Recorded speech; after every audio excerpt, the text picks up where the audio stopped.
خصوصیت وہ یہ ہے کہ علی میں ضد جمع ہو گئے تھے کچھ چیزیں ایسی کہ عام آدمیوں میں وہ چیزیں جمع نہیں ہوتی. مثلا اگر کوئی بہت زیادہ متقی پرہیزگار یعنی نمازی، تو پھر وہ آپ نے بھی دیکھا ہوگا وہ حقوق الناس میں ذرا کچا ہوتا ہے.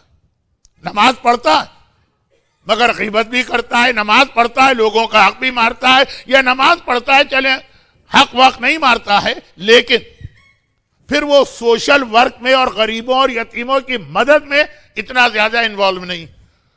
اور جو لوگ چیریٹی آرگنائزیشن بناتے ہیں، اب امریکہ کی بات نہیں کر رہا، میں تو پاکستان کی بات کر رہا ہوں، تو وہاں جو لوگ اس میں بہت ایکٹیو ہیں وہ بھی نماز روزے داڑھی پردے کو نہیں مانتے.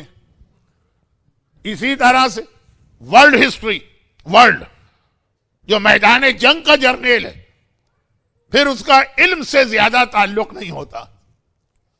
نیپولین ہو کہ چنگیز خان ہو کہ سیزر ہو کہ کہیں چلے جائیں، بڑے سے بڑے لشکر کو شکست دے دیں گے، ممبر پہ جا کے خطبہ نہیں دے پائیں گے. اور جو بڑے بڑے فلاسفر اسکالر تھنکرز ہیں وہ تلوار نہیں چلا سکتے، چاہے ارسطو ہو، چاہے افلاطون ہو، چاہے سقراط ہو، چاہے بقراط ہو. اور اسی طرح سے یہ تو 13 رجب کی بات میں نے چھیڑ دی اور آپ نے بار بار سنی. مولا کی خاصیت یہ ممبر پہ علی سے بڑا خطیب کوئی نہیں ہے، میدان جنگ میں علی سے بڑا مجاہد کوئی نہیں.